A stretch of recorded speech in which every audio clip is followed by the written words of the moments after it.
Mimi Mati, de son vrai nom Michèle Mati, est l'une des actrices, humoristes et chanteuses les plus appréciées de France, une icône de grâce, de talent et d'humanité.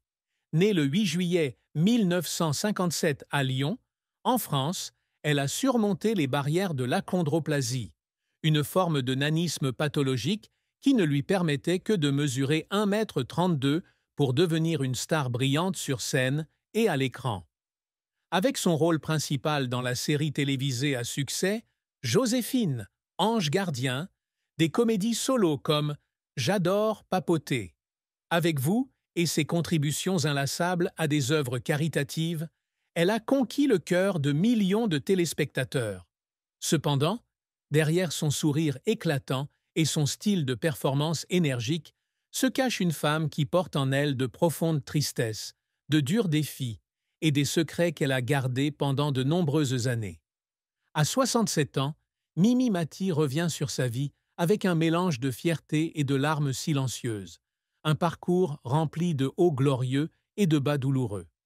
La plus grande tristesse dans la vie de Mimi Mati fut probablement les années de sa jeunesse où elle fut confrontée à la discrimination et aux préjugés en raison de son apparence.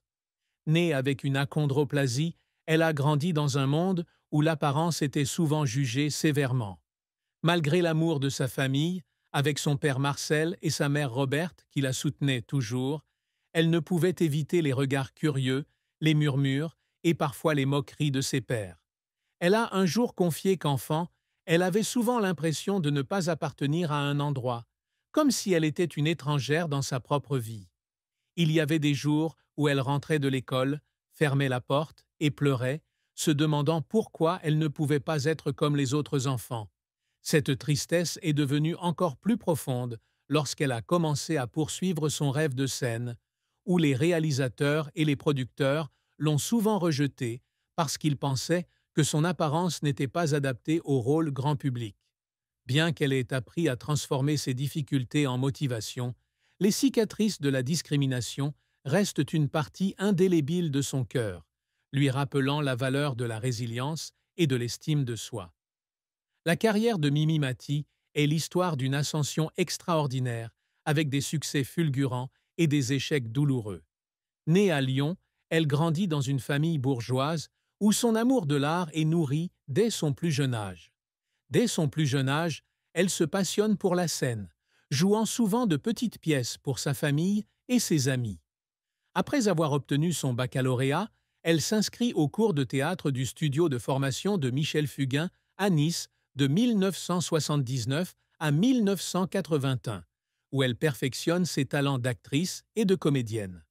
En 1982, elle rejoint le Petit Théâtre de Bouvard, une émission de télévision sur Antenne 2, où elle rencontre des artistes tels que Michel Bernier, Isabelle de Botton, Muriel Robin et Didier Bourdon. C'est là qu'elle forme, avec Michel Bernier et Isabelle de Botton, le trio comique féminin Les Filles, interprétant des pièces comme Existe en trois tailles et Le Gros Navion de 1988 à 1993. Le trio devient rapidement un phénomène, faisant rire des milliers de spectateurs et rapprochant son nom du public. En 1993, elle joue dans la série télévisée Une nounou pas comme les autres, qui attire plus de 12 millions de téléspectateurs et réalise 52,7% de part de marché en France. Ce rôle marque un tournant majeur, lui ouvrant la voie à l'interprétation de Joséphine Delamarre dans la série Joséphine, Ange gardien, à partir de 1997. Avec l'image d'un ange gardien joyeux, bienveillant mais non moins espiègle, elle conquiert le cœur du public français, faisant de cette série l'une des émissions les plus populaires de TF1, avec plus de 100 épisodes produits d'ici 2025. Outre la télévision, elle brille également sur scène avec des one-man shows tels que J'adore, Papoter avec vous, Mimi au Splendide et papote avec vous, en collaboration avec Muriel Robin. Elle a également sorti l'album de musique La vie m'a raconte en 2006, produit par Patrick Fiori, mettant en valeur son talent de chanteuse. Sa carrière a été récompensée par de nombreuses distinctions, dont celle de Chevalier de l'Ordre national du Mérite en 2013 et de Légion d'honneur en 2015, et la 5e place du classement des célébrités les plus aimées de France en 2007, selon le Journal du Dimanche. Cependant, sa carrière n'a pas été sans échec. L'un des plus grands échecs fut la séparation du trio. Les filles en 1993, en raison de divergences d'orientation de carrière. Cette séparation la blessa profondément, car Michel Bernier et Isabelle de Botton étaient non seulement collègues, mais aussi amis proches. Elle a raconté un jour qu'il y avait des jours où elle s'asseyait dans la salle de répétition, regardait le vieux scénario des filles et fondait en larmes, parce qu'elle avait l'impression d'avoir perdu une partie importante de sa vie. Un autre revers a été lorsqu'elle a été critiquée pour plusieurs épisodes de Joséphine, Ange gardien dans les années 2010, les critiques trouvant les scénarios sans imagination et répétitifs. Ces critiques l'ont blessée, et elle a confié à ses amis qu'elle avait l'impression que son travail était négligé. L'effort pour surmonter ces échecs a été un voyage plein de larmes. Lors de la préparation de J'adore papoter avec vous, elle a travaillé sans relâche, écrivant des scénarios et répétant pendant des heures, malgré ses doutes, quant au fait qu'une actrice avec son apparence aurait du mal à réussir dans un one-man show. Il y avait des nuits où elle était assise seule sur scène, regardant les sièges vides et pleurant sous la pression de devoir prouver qu'elle pouvait encore briller. La triste fin de vie de Mimi Mati fut la détérioration de sa santé début 2025, lorsqu'elle fut contrainte de suspendre plusieurs représentations de Joséphine, Ange gardien, et des spectacles de théâtre en raison de problèmes osseux et articulaires, une complication fréquente de l'achondroplasie. Bien qu'elle n'ait pas divulgué de détails, elle a subi plusieurs interventions chirurgicales mineures pour soulager la douleur et améliorer sa mobilité. Cet événement a choqué le public et ses collègues, car elle a toujours été connue pour son énergie explosive et son dévouement au travail. Le fait d'avoir dû arrêter de se produire, même temporairement, l'a plongée dans une légère dépression, car elle avait l'impression de perdre la chose la plus précieuse, la capacité de se connecter avec le public à travers la scène et l'écran. Elle a dit un jour à son mari, Benoît Gérard, que la scène était l'endroit où elle se sentait le plus vivante, et que ne pas pouvoir s'y tenir lui donnait l'impression qu'une partie d'elle-même avait disparu.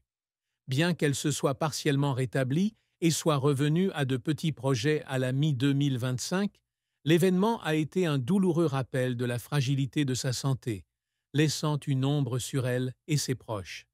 L'amour et le mariage de Mimi Mati est un chapitre émouvant, rempli à la fois de joie et de tristesse silencieuse. Avant de rencontrer son mari actuel, elle a passé de nombreuses années seule, pendant lesquelles elle avait du mal à s'ouvrir de peur d'être blessée ou jugée par son apparence. Elle a un jour confié que dans sa vingtaine, elle se demandait souvent si elle trouverait un jour quelqu'un qui l'aimerait pour ce qu'elle était, et non pour la célébrité ou la curiosité. Cette tristesse l'a amenée à fermer son cœur, se concentrant entièrement sur sa carrière pour combler le vide émotionnel. Mais tout change en 2003 lorsqu'elle rencontre Benoît Gérard, un chef et restaurateur d'1,88 m, lors d'un spectacle à Saint-Brieuc. Lors d'un de ses spectacles comiques, elle a invité Benoît sur scène en tant que membre aléatoire du public, et leurs interactions ludiques ont conduit à une relation amoureuse. Ils se sont mariés le 27 août 2005 à Neuilly-sur-Seine, lors d'une cérémonie intime en présence de la famille et des amis proches. Benoît lui a apporté stabilité et amour inconditionnel, l'aidant à surmonter ses insécurités concernant son apparence et son âge. Cependant, une grande tristesse dans sa vie amoureuse fut qu'elle et Benoît n'eurent pas d'enfant, une décision qu'elle attribua au risque pour la santé lié à l'achondroplasie et à son âge au moment de leur mariage.